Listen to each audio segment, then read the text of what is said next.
एक समय की बात है, भगवान गौतम बुद्ध अपने शिष्यों के साथ बैठे हुए थे और उन्हें उपदेश दे रहे थे।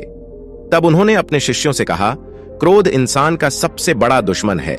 क्रोध करने वाला व्यक्ति खुद को हानि पहुंचाता ही है, लेकिन दूसरों को भी हानि पहुंचाता है। वह प्रतिशोध की आग में जलता है और अपने जीवन को बर्बाद करता है। उनके उपदेश खत्म हो जाने के बाद उनके शिष्यों में से एक शिष्य खड़ा होता है और उसे बोलता है, तू एक ढोंगी है। तेरी बातें मनुष्यों के रहन सहन से विपरीत है। तू जो भी कहता है उसे अपने जीवन में अनुसरण नहीं करता और दूसरों को यह सब करने कहता है। जब उसका वह शिष्य गौतम बुद्ध को उल्टी सीधी बातें कह रहा था, तब गौतम बुद्ध ने कोई प्रतिक्रिया नहीं दी और वे शांत बैठे थे। लेकिन ऐसे में वह व्यक्ति और भी ज्यादा गुस्सा हो गया और गुस्से में आकर उसने गौतम बुद्ध के मुंह पर थूक दिया। इसके बाद भी महात्मा गौतम बुद्ध को गुस्सा नहीं आया और वे शांत थे। उन्होंने अपने चेहरे से थूक को पोंछा और वह चुपचाप बैठ गए। यह सब देखकर उस शिष्य को समझ नहीं आया कि वह क्या करेगा। गुस्से में आकर वह उस जगह को छोड़कर चला गया और अगले दिन अपने घर पहुंचा। जैसे ही वह अपने घर पहुंचा, तब तक उसका दिमाग शांत हो चुका था। दिमाग के शांत होते ही उसे इस बात का एहसास हुआ कि उसने कितनी बड़ी गलती की है। उसे पाप हुआ है। वह खुद को मन ही मन कहने लगा, ये मैंने क्या कर दिया? मैंने महात्मा बुद्ध का अपमान किया है। ऐसा पाप मैं कैसे कर सकता हूं? मैंने बहुत बड़ी गलती कर दी। मुझे जाकर उनसे माफी मांगनी होगी। यह कहकर वह तुरंत ही गौतम बुद्ध के पास चला गया। लेकिन गौतम बुद्ध उस स्थान पर नहीं थे। ऐसे में वह शिष्य जगह जगह भटक कर उन्हें खोजने लगा। जैसे ही उसे महात्मा बुद्ध मिले तो वह उनके पैरों पर गिर गया और उनसे कहने लगा, मुझे माफ कर दीजिए। मुझसे गलती हुई है। मैंने आपका अपमान किया है। मैंने यह बहुत बड़ा पाप किया है।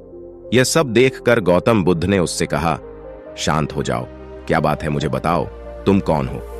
गौतम बुद्ध के यह पूछने पर वह शिष्य चौंक गया। वह सोचने लगा कि महात्मा बुद्ध मुझे कैसे भूल सकते हैं? मैंने तो उनका अपमान किया था। यह सोचकर उसने महात्मा बुद्ध से पूछा, मैं वही शिष्य हूं जिससे कल आपका अपमान किया था और आप इतनी जल्दी मुझे भूल गए। हमें कल की बातों को कल में ही छोड़ डैच देना चाहिए।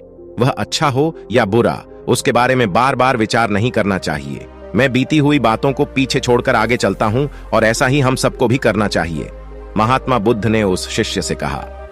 महात्मा बुद्ध की यह बातें सुनकर वह शिष्य और भी ज्यादा प्रभावित हुआ और उनसे बोला, मैं आज से आपकी हर बातों को माना करूंगा। इस कहानी से हमें यह सीख मिलती है कि क्रोध करना इंसान के लिए सबसे खतरनाक है। यह मनुष्य का सबसे बड़ा दुश्मन है जो उसे बर्बाद कर सकता है। इसलिए मनुष्य को कभी भी क्रोध नहीं करना चाहिए। इस कहानी से हमें यह भी सीख मिलती है कि बीती हुई बातों को हमें भूल कर आगे बढ़ना चाहिए। अगर कोई मनुष्य अपनी बीती हुई बातों पर ज्यादा ध्यान देता है तो उसका ध्यान पूरी तरह से भूतकाल में लगा होता है और वह इंसान कभी भी आगे बढ़ने की ओर विचार नहीं कर पाता।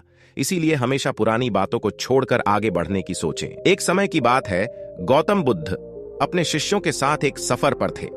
सफर में चलते चलते बुद्ध को प्यास लगी तो उन्होंने अपने एक शिष्य से कहा कि जाओ, जाकर मेरे लिए पीने का पानी लेकर आओ। अब ऐसे में उस शिष्य ने आसपास देखा तो कहीं कोई पानी का स्रोत नहीं मिला, लेकिन उसने और कोशिश की तो रास्ते में उसे एक पानी का स्रोत मिला। वहां उसने देखा कि कुछ लोग उस पानी के स्रोत में कपड़े धो रहे हैं और तभी वहां से एक बैलगाड़ी उस पानी के स्रोत के ऊपर से गुजर गया। ऐसे में वहां का पूरा पानी गंदा हो गया और उसमें मिट्टी भर गया। फिर उसने सोचा कि इस गंदे पानी को, मिट्टी से भरे हुए पानी को मैं बुद्ध के लिए कैसे लेकर जा सकता हूं। तो वह खाली हाथ ही वापस चला गया और गौतम बुद्ध से जाकर यह बात बताई। बुद्ध ने कहा कि ठीक है, हम सब यहाँ इस बड़े से पेड़ की छाया में बैठकर आराम करते हैं। कुछ समय बीता, फिर गौतम बुद्ध ने उसी शिष्य को फिर से पानी लाने को कहा। अब वह शिष्य वापस से उसी पानी के स्रोत के पास गया। वहां जाकर उसने देखा कि वह पानी बिल्कुल साफ था और पीने योग्य था। अब वह शिष्य बुद्ध के लिए वह पानी लेकर गया और उसने वह पानी गौतम बुद्ध को पिलाया।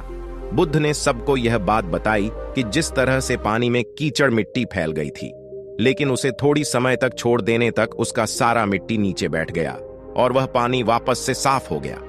उसी तरह से हमारा मस्तिष्क भी है।